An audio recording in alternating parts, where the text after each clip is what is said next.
Hey y'all, welcome back to A Dinosaur in the Library. This is Vlogmas Day 13. So today I decided I would do a brand new tag, and this one comes from a book Olive, who I think just did this for, well, she's not doing Vlogmas, I don't think, but she did it a couple of days ago, and it's the Year End Superlative Tag, and it's kind of meant as a supplemental list to your best of the year. So these are all books that I've read this year, but it's not the best of. It's more like the superlatives you do in high school. So best couple, wittiest, that sort of thing. Fun fact, I was wittiest. My friend Kirk Williams and I, the picture in the yearbook was terrible. Yeah. Anyway, don't know why I thought you needed to know that, but we'll just go ahead and get started with this tag. So the first question, most likely to be in the movies, a book that would make the best movie. So I picked Horror Store by Grady Hendrix for this. I don't think I ever did a review of this on the channel. If I did, I'll link it below, but I don't think I did. This is a book where it's kind of like, it's a fictionalized IKEA essentially, and the store is haunted, and it just, hilarity ensues. I quite enjoyed it. And the way the book is laid out is pretty cool. It's got, instructions for building some of the furniture and stuff. So it was really funny. Definitely worth the read. Second question, biggest drama, king or queen, most overly dramatic book. And this is probably the only book on the list that I didn't really like that much, and that's Skim by Mariko Tamaki. And this is a graphic novel, young adult, and I read it as part of the project that I'm working on with my major professor about LGBTQ graphic novels, and we're looking at graphic novels that have been on award lists, and I honestly did not care for this book that much. It wasn't terrible. I've certainly read worse in my day, and it wasn't just, it's not like the story was terrible or anything, but it was really slow, and the parts that did have stuff going on, it seemed like it was just overly done, so I didn't care for it that much, but, not everybody likes every book, so, yeah. Okay, number 3, best dressed, book with the best cover. And for this, I picked Fairest by Marissa Meyer, which is Lunar Chronicles number 3.5. And not only and I picked this one, honestly, I started to, and I meant to bring it over as well. It kind of tied with Map of Chaos because they both have these really pretty covers, and they also both have very beautiful end papers. So in this one, you've got a landscape from the moon, and in Map of Chaos, you've got an inside painting of inside of a house, but it's really beautiful. So this is this one tied with Map of Chaos by Felix J. Palma, but I thought they both had really cool covers.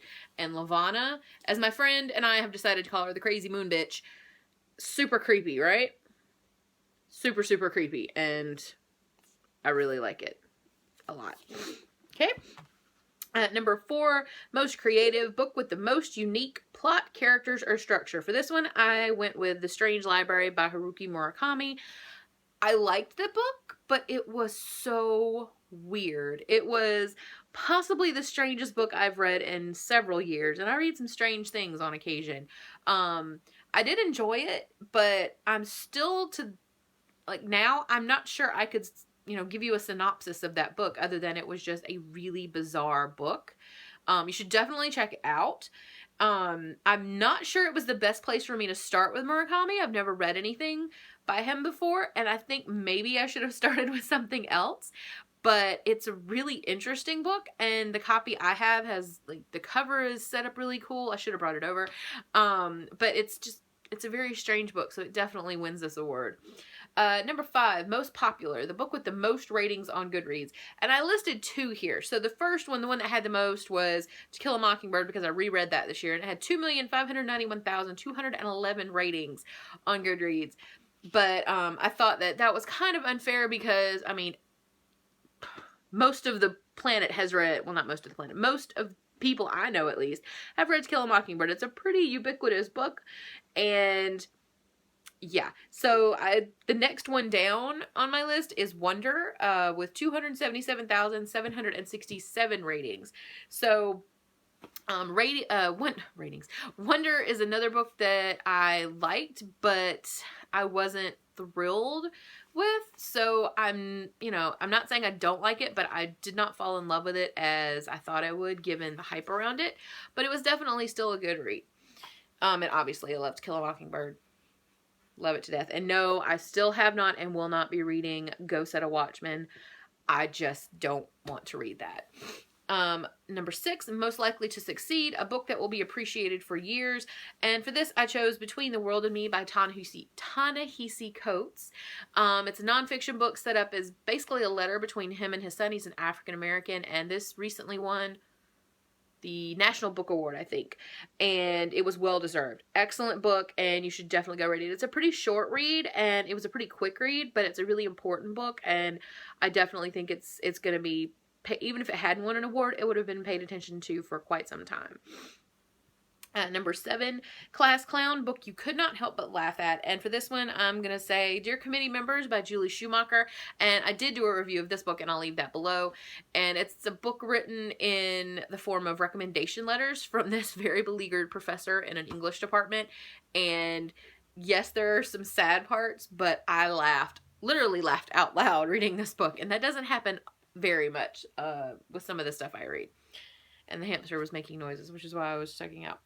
Okay, book number 8, Most Improved, book that started off slow but picked up. For this one, I picked Hyde by Daniel Levine. I liked it. I did not like it as much as I thought I would, but it was a really interesting book. It was supposed to be, because if you've read The Strange Case of Dr. Jekyll and Mr. Hyde, you know that you really don't get an inside view of what's going on in Jekyll and Hyde's world. And with this book, you do. You get the perspective of Dr. Jekyll and Mr. Hyde. You actually get what's going on in their head, what's happening in their house, what's going on that the people framing the story in the original don't tell you. And it's really interesting. It just wasn't one of the best things I've ever read, but I really did enjoy it, and I'm glad I did read it. Number 9 is Cutest Couple, and it took me a while because, as I said in the unpopular opinions tag, I think that was when I was talking about it, that I don't really read romance a lot, so I didn't have a whole lot to choose from here. And I finally dug around and looked at my list from this year from Goodreads, and I picked Alexia Terabati and Lord Macon from Soulless, which is the first book in the Parasol Protectorate. As much as I really don't like romance that much, I thought that their relationship actually was built fairly well. I didn't really see it as insta-love, which would drive me completely up the wall. So I went ahead and picked them.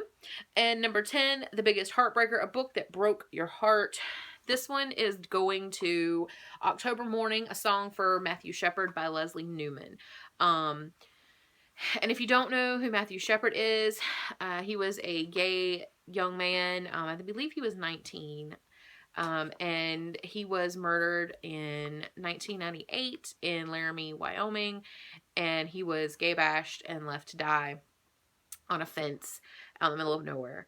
And his death and the hate crime that led to his death are partially responsible for some of the hate crime laws that are in have been enacted. And I had not been out for that long when this happened, and it was a really difficult time no time is easy to be gay, but it certainly it seemed much more difficult at that time. And what Leslie Newman did was write a book of poetry, and most of them are from the point of view of different people and things in the vicinity of where this happened. So one is The Man in the Moon, one is The Fence, I think one is the girlfriend of one of the guys that committed the murder. So it's a really hard read in some places, but it was really beautiful, and it definitely will break your heart. But yeah, so those are my year-end superlatives. Thank you, A Book Olive, for creating this tag. I hope you guys enjoyed this. And if you do this tag, let me know. I would love to see what your answers for these are. And I will have my best of the year up later in the month. I've still got a little bit of extracurricular reading time hanging around this in the rest of this year. So can you believe 2015 is over? And usually, you know, you're 2 months into the next year writing, you know, we'd be in February and I'd be writing 2015. For some reason, I've already started accidentally writing 2016. I don't know what happened this year. My brain just went on fast forward. I don't know. But I still can't believe the year is over. But I already have my list prepared. But I'm not going to do it just in case I read something mind-blowing between now and the end of the year. And I will be back tomorrow with Vlogmas Day 14. Bye, guys.